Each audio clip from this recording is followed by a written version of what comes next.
The late afternoon sun burned gold across the narrow alleys of Cebu City, pouring its light on rusted tin roofs and small, uneven houses stacked beside each other like tired souls.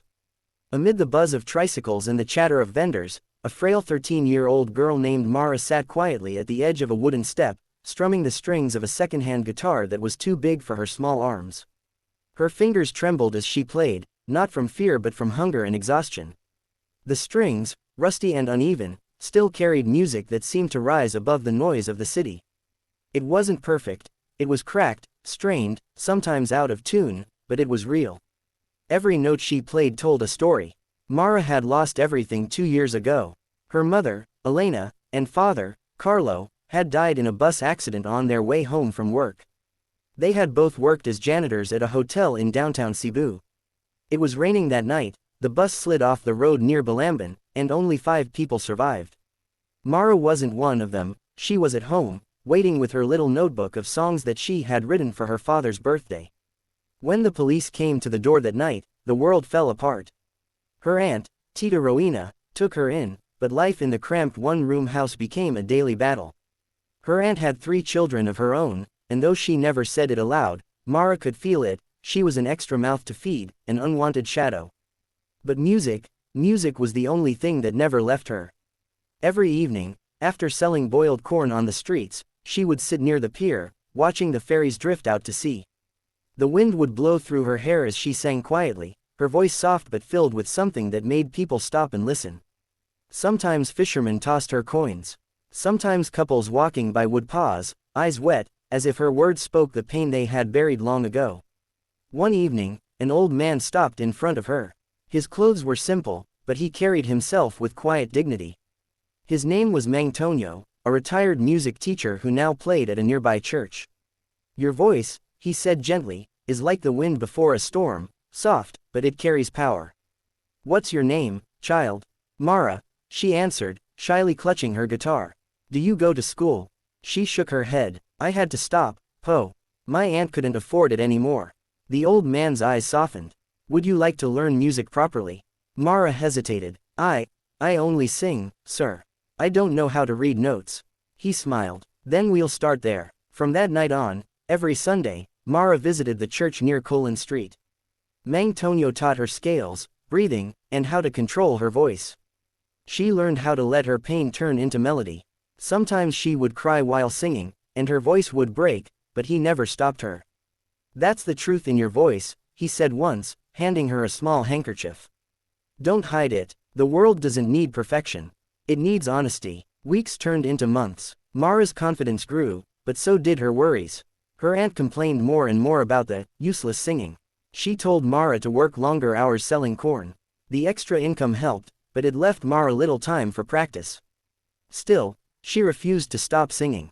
It was her only connection to her parents. Her mother used to hum lullabies while cooking rice, and her father would whistle old love songs while fixing his bicycle. Every time she sang, she felt them near. One day, while performing near Fuente Osmeña Circle, a woman from Manila stopped to listen. She was in her mid-30s, wearing a white blouse and carrying a camera. After Mara finished singing, the woman approached her. "That was beautiful," she said softly. "Did you write that song yourself?" "Yes, Po," Mara replied.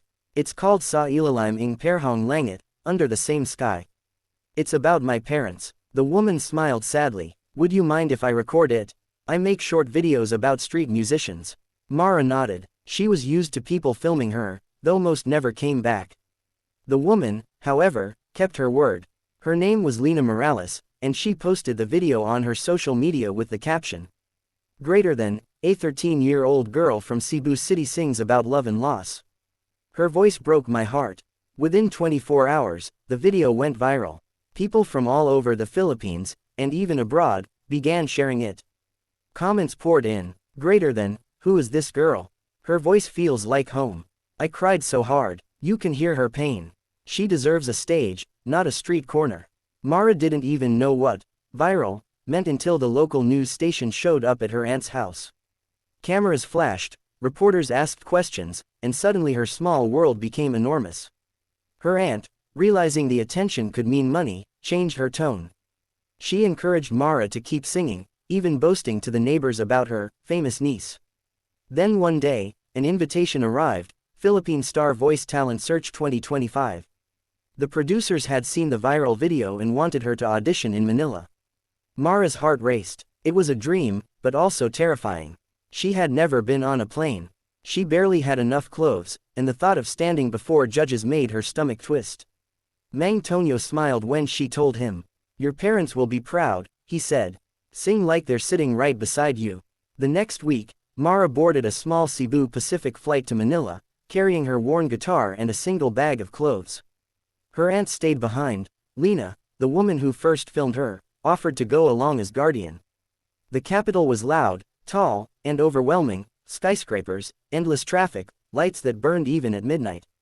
Mara stayed in a tiny hostel room with Lena, practicing her song over and over. When the day of the audition came, she wore a simple white dress. Her hands shook as she clutched the microphone. The studio was packed, hundreds of contestants, bright lights, cameras everywhere. When her turn came, she stepped onto the stage. The host introduced her. Next up, a 13-year-old from Cebu City. Her viral video touched millions online. "Please welcome, Mara Dela Cruz." The audience clapped politely. She took a deep breath and looked at the judges, 3 of them, all famous singers. "What will you sing for us today?" one asked. Mara's voice trembled. "A song I wrote for my parents, Po. They passed away 2 years ago." The studio fell silent. Even the crew stopped moving. She closed her eyes, strummed her guitar, and began. The first notes were soft, like a whisper carried by the wind. Her voice, fragile but pure, filled the room. "Greater than under the same sky, I still look for your light. Every star reminds me of your love every night. I'm still that child, lost and small. But I know you hear me when I call." As she sang, tears rolled down her cheeks. But she didn't stop. She poured her soul into every word. Her voice cracked near the end, and the audience, every single one, held their breath. "Greater than if heaven has windows, please open them wide, so my song can reach you on the other side." The final note lingered, trembling, then faded into silence. For a few seconds, no one moved. Then, slowly, the crowd began to clap, softly at first, then louder, then all at once. The judges stood up. One of them, a famous ballad singer known for being strict, wiped a tear from her eyes. "Mara," she said, voice breaking, "that wasn't just singing. That was love turned into sound." The golden buzzer lit up. Confetti exploded around her as she dropped to her knees, crying, clutching her guitar. The host rushed in, hugging her. The audience chanted her name, "Mara, Mara, Mara," and in that moment, the poor girl from Cebu became a symbol of hope. Overnight, news outlets called her the golden voice from Cebu. Sponsors reached out, donations poured in. Her aunt cried when she saw her on TV, calling everyone in the neighborhood to watch. But fame didn't change Mara. After the audition, she returned to Cebu for a while before the semifinals. She visited her parents' graves, bringing flowers and her golden buzzer photo. "Ma, Pa," she whispered, kneeling on the damp grass, "I did it. I sang for you." The wind blew softly, rustling the leaves, as if the world itself was answering her. When the semifinals came, she performed an original song again, one she had written just days before, called "Home Is Where You Listen." It was about loss, healing, and finding strength in music. Once again, she brought the judges to tears. Though she didn't win the competition, she came in second. Her story spread far beyond the Philippines. Talk shows in America and Japan invited her to perform. A record label offered her a contract. But Mara's only request was simple: "I want to use my songs to help children who don't have parents, like me." With Lena and Mang Tonyo's help, she founded a small foundation called Voices of Hope. It provided instruments and free lessons to street kids in Cebu. The first class had only 6 children, singing barefoot under the same church roof where Mara once learned. Years passed. Mara grew into a young woman with a voice that touched the world. She performed on stages across Asia, sang at charity concerts, and even recorded a duet with one of the judges who gave her the golden buzzer. But she never forgot her roots. Every year, she returned to the pier where it all began. She'd bring her old guitar, the same one with rusty strings, and sing the song that started it all. "Greater than under the same sky, I still look for your light." One evening, while she sang there again, an old man approached, gray-haired, walking slowly with a cane. It was Mang Tonyo. Time had bent his back, but his smile was the same. "You still sing like the wind before a storm," he said softly. Mara hugged him tightly. "Because you taught me how." He chuckled. "No, child, you already had the voice. I just helped you hear it."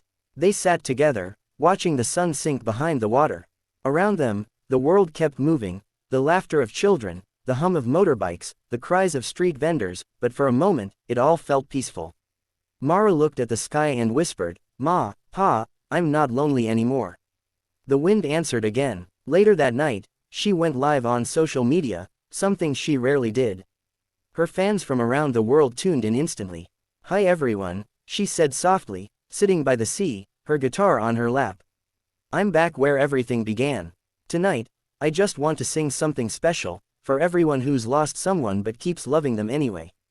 She began to play. The screen filled with hearts and crying emojis as her voice carried through the night air. "Greater than even when the stars forget to shine. Even when I'm walking a lonely line. Your love is still my song, my guide. I carry you forever, inside." When the song ended, she smiled through tears. "Thank you for listening," she said. "I'm still that poor girl from Cebu City. But now, I know, love never really leaves. It just changes form." Thousands of comments poured in, people telling her how her music healed them, how they played her songs for their own parents in heaven, how her courage inspired them to sing again. And somewhere, in the quiet space between notes and memories, Mara felt her parents' presence, not as ghosts, but as warmth, as light, as the music itself. The waves crashed softly. The moon rose high above the city. Cebu slept, but her song kept floating, a melody of love, loss, and rebirth, echoing across every heart that ever dared to sing through pain. And if you listen closely, even now, you might still hear it. A poor Filipino girl's voice carried by the wind, singing not for fame, but for the two souls who taught her that even from heaven, love can still sing back.